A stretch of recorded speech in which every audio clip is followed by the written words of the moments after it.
Olá, meu amigo. Vamos abrir a palavra de Deus. Em Mateus capítulo 14, versos 26 até o 30. Sabe, a palavra de Deus tem um poder inexplicável. A própria Bíblia diz que no princípio, quando não havia céus nem terra, pela palavra de Deus foram criados os céus e a terra. Porque Ele disse e tudo veio à existência. Ele disse, a palavra de Deus. Agora, séculos depois, quando Jesus esteve nesta terra, encontrou um dia um paralítico. 38 anos paralítico, não andava, não caminhava. Veio novamente a palavra de Deus, agora nos lábios do Senhor Jesus Cristo. Disse para o paralítico, levanta-te, toma teu leito e anda. E pela palavra de Deus, o paralítico se levantou e andou. Esse é o poder da palavra de Deus. Em outra ocasião, o Senhor Jesus encontrou um cadáver. 4 dias já estava morto. Era seu amigo Lázaro. Já cheirava mal. Já estava em estado de decomposição. Novamente veio a palavra de Deus. Lázaro, sal para fora. E pelo poder da palavra de Deus, o cadáver ressuscitou. Agora, tem um pregador do século XVIII que disse que, por ocasião da ressurreição de Lázaro, Jesus disse, Lázaro, sal para fora. Porque se ele não dissesse Lázaro, se ele dissesse só sal para fora, o poder da palavra de Deus é tão grande que todos os mortos teriam ressuscitado. Então Deus teve que dizer, Lázaro, só você. O poder da palavra de Deus. Hoje, Deus não está conosco pessoalmente, Jesus corporalmente, mas na pessoa do Espírito está conosco, lógico. E a palavra escrita está em nossas mãos.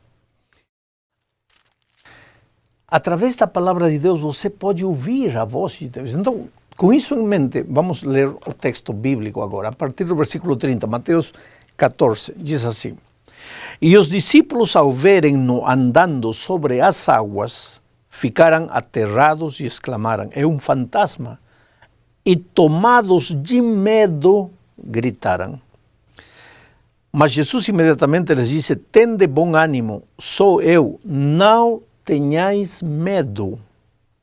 Respondendo-lhe Pedro, disse, se és tu, Senhor, manda-me ir ter contigo por sobre as águas. E ele disse, vem. E Pedro, descendo do barco, andou por sobre as águas e foi ter com Jesus. Reparando, porém, na força do vento, teve medo e, começando a submergir, gritou, salva-me, Senhor. Interessante. A palavra medo se repete 3 vezes neste texto. 3 vezes. Os discípulos estavam com medo. Se você me perguntar, pastor, os discípulos aquela noite no mar de Galileia tinham um problema? Claro que tinham. Qual era o problema? Não era a tempestade, não era a tormenta, não eram os trovões, não era a escuridão, não era o mar agitado. Tudo isso era verdade. Havia mar agitado, havia tormenta, tudo era verdade. Mas o problema deles não era isso. Sabe, é que a gente confunde as coisas. Às vezes diz, não, meu problema é que não tenho dinheiro, que não tenho emprego. Não, querido, que tudo isso é verdade, ninguém pode discutir. Mas o problema, pelo menos no caso dos discípulos, o problema era o medo. O coração deles estava com medo. Eles estavam gritando desesperados porque pensavam que iam afundar. E sabe por quê? Porque a tormenta, eles chegaram no mar, era aproximadamente às 6 da tarde. E quando Jesus apareceu para ajudá-los, já era na 4ª vigília, ou seja, mais ou menos 4 da manhã, de 6 da tarde a 4 da manhã, eles tinham lutado para tirar, a água entrava, eles tiravam, a água entrava, eles tiravam a água. Eram marujos experientes. Jesus chamou, quando eles estavam pescando, eram pescadores bravos. Você acha que uma tormentinha qualquer ia assustar eles? Não. Mas o que acontece? Às 4 da manhã, já estavam cansados, já não tinham força. Eles pensaram, estamos mal, vamos morrer, estamos afundando. Interessante. O medo leva a você a ver as coisas completamente distorcidas. Eu estava vindo uma vez de Madrid para aqui, para São Paulo, e o barco começou a passar por uma turbulência terrível. O barco caiu assim num bache, assim, num buraco de ar, numa bolsa dessas, que eu senti que agora chegou o meu fim. E me acurruquei aí, vou fazer o quê? Me abaixei aí para ver o que vai acontecer. E a turbulência durou alguns segundos. Agora, eu via o que o medo é capaz de fazer. Pessoas tentando correr para a porta. Agora me diga uma coisa. O avião lá em cima, 11.000 metros de altura, por que as pessoas estão correndo para a porta? É que o medo te impede de ver as coisas. O medo torce a realidade. Uma pessoa com medo não enxerga a realidade, exagera a realidade. Sabe que o grande problema no casamento, nas relações em geral, é o medo. Porque para você se relacionar bem com as pessoas, tem que se relacionar sem medo. Uma pessoa com medo não se relaciona bem com as pessoas. Por quê? Porque tem medo de perder, tem medo de pedir perdão, tem medo de reconhecer que errou, tem medo de pedir uma nova oportunidade. Medo. Por trás desses homens muito valentes, machos aí, que sempre ganham, que eu sou o chefe da casa, aqui quem dá as ordens sou eu. Há seres humanos cheios de medo, coração de medo. O medo destrói relacionamentos. Quantos lares foram acabados simplesmente pelo medo do marido, o medo da mulher? Pessoas com medo são capazes de conviver de maneira sadia. Eu vou te contar uma história engraçada que ensina uma grande lição. Eu sempre digo que eu não tenho medo de muita coisa. Eu diria que eu não tenho medo de nada, sabe? Nem da morte. Mas se você colocar um sapinho na minha frente, eu saio correndo. Agora, eu sempre... Foi uma inquietação minha. Como eu, capaz de vencer qualquer coisa, saio correndo diante de um sapo. Isso me perturbava a vida toda. Hoje eu entendo por quê. Porque um dia meu pai me contou que quando eu era criancinha, pequenino, assim, um sapo pulou em cima do meu peito e todo mundo gritava, todo mundo chorava, todo mundo fazia escândalo e ninguém tirava o sapo de mim. Então isso criou algum trauma inconsciente, um medo inconsciente. E o medo destrói relacionamentos. Porque vou te contar, eu casei com minha esposa. Estávamos em lua de mel, na beira de uma lagoa linda, estávamos felizes da vida, caminhando, indo para uma montanha, agarradinhos na mão, e de repente vejo um sapo. E parei. E minha esposa me pergunta, o que foi? Eu podia ter dito, tem um sapo. Mas eu tive medo, novamente, não somente medo do sapo, agora medo de dizer a verdade para minha esposa. Porque se eu dissesse, tenho medo do sapo, que ela ia pensar? Ela ia pensar, olha, se este rapaz não é capaz de me defender de um sapo, vai me defender de quê? Então, eu traguei meu medo e disse, não, eu quero ir para lá. Ela me disse, tá, tudo bem, vamos para lá. Mas por que se a gente estava indo para lá? Aí eu falei, mas eu não posso ir onde quero. Não se pode, mas por que estávamos indo para lá? Sim, mas eu decidi ir para lá. Pronto, primeiro desentendimento. Não foi briga, não foi uma peleja, mas primeiro desentendimento. Por quê? Por causa de um sapo. Porque eu tive medo do sapo e tive medo de dizer para ele. Por isso digo que medos, pequenos medos, destroem relacionamentos. Esse medo do sapo me criou muitos problemas, até que já tinham passado anos. Eu estava de missionário na selva. Minha esposa já estava trocada de roupa para ir para a igreja. Eu chego de jogar futebol, decido entrar no chuveiro. E quando entro no chuveiro, vejo um sapinho pequenino aí na parede. Aí saí correndo com medo do sapo. Aquele bichinho pequeno, que ia me fazer? Mas tinha medo do sapo, tenho medo do sapo. E sentei na cama, esperando que o sapo vá embora. Aí minha esposa entra e diz, olha, e não vai se banhar? Sim, vou me banhar, mas calma, eu vou tomar banho. Quando eu decidir. Ela não disse nada, sai. Demora 5 minutos, volta. Eu olho e o sapo continua aí. Aí ela volta, me encontra sentado. Olha, e a que hora vai se banhar? Já está na hora de ir à igreja. Já começou novamente a discussão. Sim, eu vou tomar banho quando eu quiser, não quando você disser. Está vendo? E o sapo bendito não saía. Você vê como o medo destrói relacionamentos. Até que tive que me entregar, tive que me rendir. E falei, querida, a verdade é que tem um sapo aí.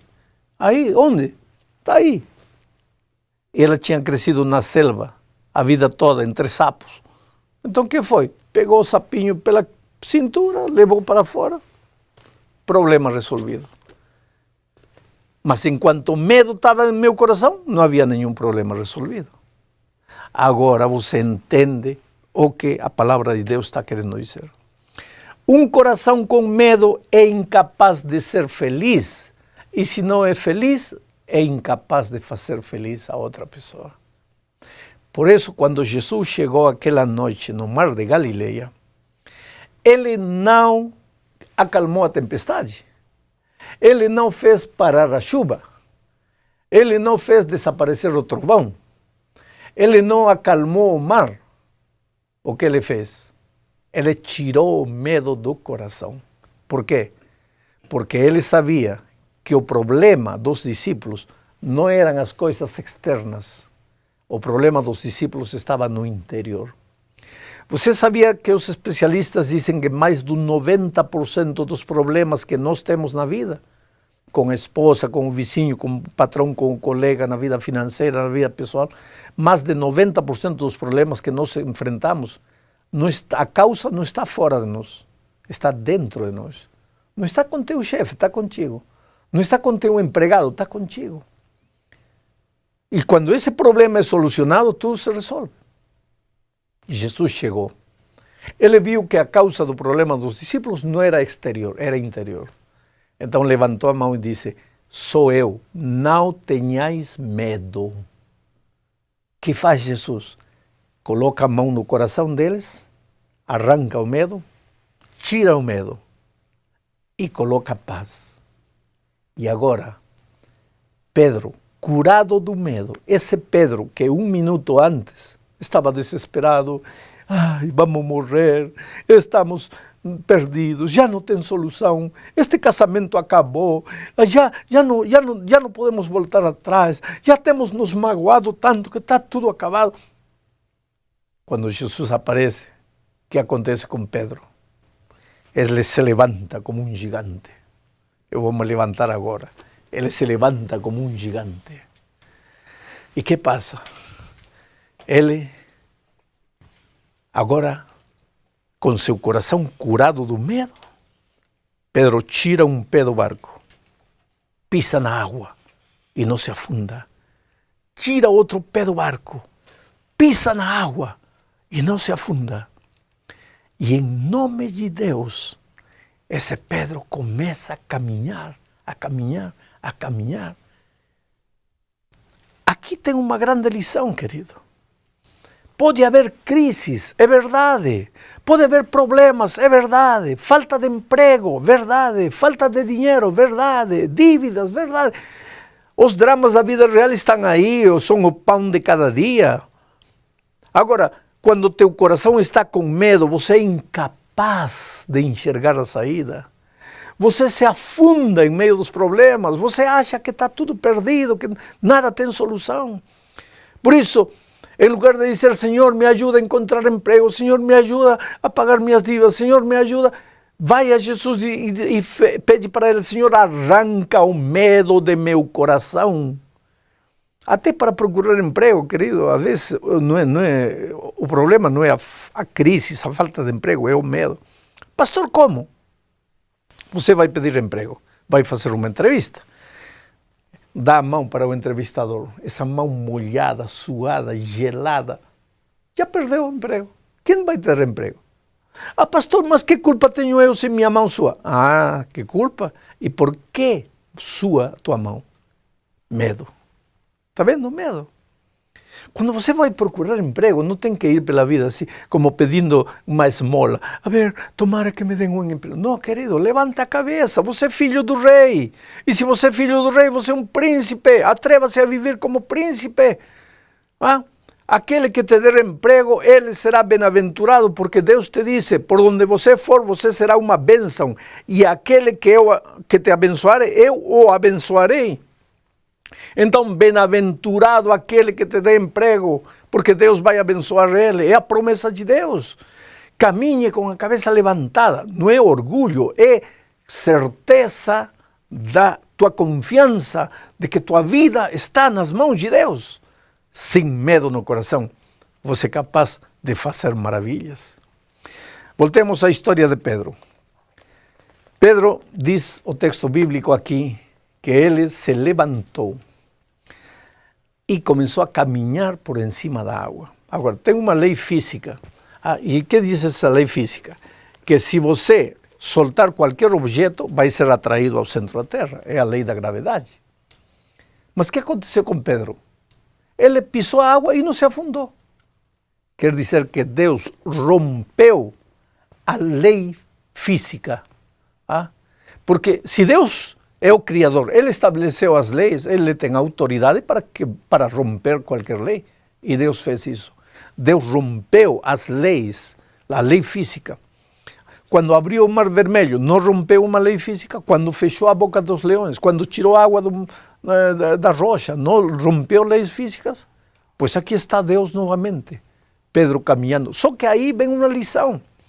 Você, sem medo no seu coração, é capaz de fazer coisas impossíveis. Você, sem medo no seu coração, é capaz de caminhar por cima das águas, das turbulências, das dificuldades. Oh, querido, jamais desespere. Seu problema não está fora de você, seu problema está no coração. Lá em Nova York, conheci uma senhora que tinha entrado no país sem documentos. E casou lá com um homem que também não tinha documentos. Então, os dois estavam casados, sem documentos. E sem documentos você não pode arrumar um bom emprego. Portanto, o dinheiro não alcançava para nada. Alguns anos depois do casamento, ambos estavam cheios de dívidas. Então, ele acusava ela acusava ele. Um dia, ela mesma, usando as palavras dela, disse: maldita hora que casei com este homem que não tinha documentos, porque tem tanta amiga minha que casa com um americano e já tem documentos, e eu estou aqui sofrendo. Está vendo? Para ela o problema estava no dinheiro, no emprego, nisso, naquilo, olhando para documento. Esse é o meu problema. Ela nunca olhou para dentro dela para ver que o problema estava em seu coração cheio de medo. Até que um dia, chorando, abriu o coração para uma vizinha. A vizinha era adventista, conhecia a palavra de Deus, conhecia o Evangelho. A vizinha disse para ela: amiga, um dia eu tentei falar contigo da Bíblia, você nem quis ouvir da Bíblia, mas você precisa de Deus. Mas para que preciso de Deus? Precisa de Deus, sabe por quê? E agora vou te explicar. Veja, querido, você um dia saiu das mãos de Deus. Você saiu das mãos de Deus. E se você saiu das mãos de Deus, jamais estará completo até não se devolver a Deus. Aí, em Deus, você está completo. Se você sai de Deus e vive afastado de Deus, como vai ser completo? Vai estar faltando, vai estar vazio. Teu coração cheio de medo, cheio de complexos, cheio de traumas. Mas outro dia alguém disse para mim: mas eu não acredito em Deus. Então como você está vivo? Isso é o fruto da evolução. Bom, essa também é uma possibilidade. Você pode ser fruto da evolução, mas se você for fruto da evolução, a tua vida é uma casualidade. É um acaso. Você, de onde veio? Uma explosão cósmica. Não havia uma vontade, não havia um propósito por trás da sua existência. Sua existência nesta terra é um acidente. Então você não sabe de onde vem, não sabe para onde vai. Tudo que acontece na sua vida é acidente. Que sentido tem a vida desse jeito? Eu prefiro acreditar no que a palavra de Deus diz. Que Deus, um Deus de amor, me criou por amor. E esse Deus se preocupa por mim. E mesmo que as coisas não estejam dando certo, Deus está no controle da minha vida. E se eu entrego meu coração a Ele, Ele tira o medo do meu coração. Coloca a paz em meu coração. E então, com paz em meu coração, eu sou capaz de enfrentar as lutas mais difíceis da vida. Pois então, esta mulher começou a ler a Bíblia. E a Bíblia é interessante. Tem muita gente que tem medo de ler a Bíblia, sabe por quê? Porque a Bíblia tem coisas que você, se nunca leu a Bíblia, pues não sabe. Então tem que aprender. E que coisa é aprender? Aprender é sair do terreno que você conhece e pisar o terreno que você não conhece. Porque se você sempre dá voltas em círculo dentro daquilo que conhece, que está aprendendo? Não está aprendendo nada. Para aprender tem que sair do conhecido e entrar no desconhecido. E tem muita gente que tem medo de estudar a Bíblia porque tem medo de entrar no desconhecido. E eu confesso que se você estudar a Bíblia, há coisas que vão te surpreender. Há coisas que vão te assustar. Há coisas, eu sempre digo, veja, vamos dizer que eu estou com o rosto manchado aqui de carvão. E eu não sabia, feliz da vida, ando tranquilo porque eu não vejo. E um dia olho no espelho e descubro, ai, me assusto, como estive andando assim? A Bíblia é como um espelho. Você está feliz da vida vivendo como está vivendo. Um dia encontra a palavra de Deus. Você vê no espelho a palavra de Deus e você se assusta porque você descobre coisas que você não conhecia. Mas, querido, esta mulher começou a estudar a Bíblia e descobriu que seu problema era o medo. Não era que não tinha documento, que não tinha dinheiro, que não tinha emprego. Era o medo. Então foi a Deus e disse, Senhor, arranca o coração o medo de meu coração. Coloca paz em meu coração. E que fez Deus? Atendeu o pedido. E como a Pedro, arrancou o medo do coração. Agora, com o coração sem medo, ela aprendeu a ser feliz. Os problemas continuavam, mas ela já não era a mesma. Agora ela era diferente. Ela começou a enxergar a vida de outra maneira. Porque quando você está com o coração cheio de medo, sabe? Você se afoga num copo de água. O que quer dizer afogar-se num copo de água? Eu vou te dizer, veja. Por favor, afogue-se num mar, que tem lógica. Afogue-se num rio. Afogue-se na piscina. Oh, querido, afogue-se na tina, na banheira. Mas num copo de água. Por quê? Aí está o assunto. Quando o teu coração está cheio de medo, você vê um copo de água como se fosse um mar.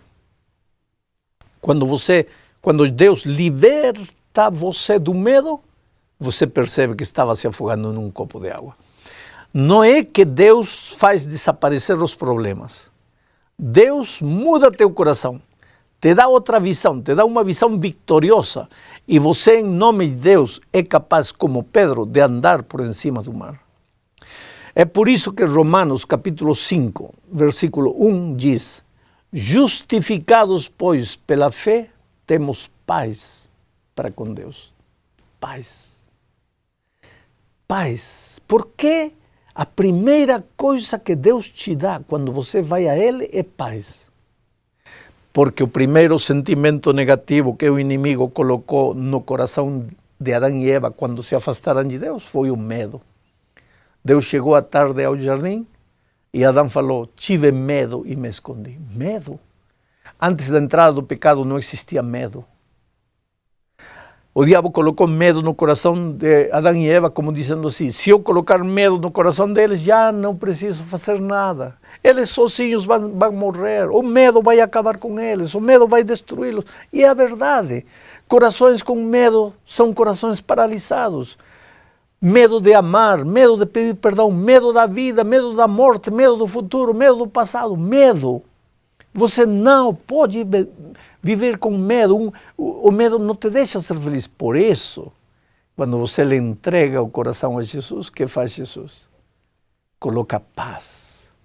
E agora com paz, a vida cobra outro matiz. Agora você, onde via só derrota e fracasso, agora você vê oportunidades. Eu sempre digo que para os filhos de Deus não existem derrotas. Para os filhos de Deus, cada derrota é a oportunidade de fazer, de alcançar a vitória de uma maneira diferente. Vou repetir. Para os filhos de Deus não existem derrotas. Para os filhos de Deus, cada derrota é a oportunidade de fazer as coisas de uma maneira diferente para alcançar a vitória. Jesus está a teu lado. Vê a Ele como você estiver. Leva teu coração. Outro dia alguém me disse, pastor, minha vida está acabada, como posso ir a Jesus? Assim como você estiver. Lembra do filho pródigo? Como foi o filho pródigo a Jesus? Cheirando a porco, cabelo sujo, unhas largas, cheirando mal, foi aí. E o pai teve nojo dele. Querido, Deus jamais terá nojo de você. Para Deus você é a coisa mais preciosa, Ele te ama como você é. O pai abraçou o filho, beijou o filho. É na pureza de seu amor que você se transforma em algo puro. É na beleza, no amor, que desaparece a feiura do pecado e você se transforma em algo belo. Veja Jesus. Não adia a decisão. Não tenha medo, não tenha preconceitos. Veja Jesus como está. Diga para Ele, Senhor, tenho tanta dificuldade para crer, mas eu sei que preciso crer, mas não consigo, ajuda-me a crer. E deixa que Ele faça o que você não pode fazer. Deus te abençoe.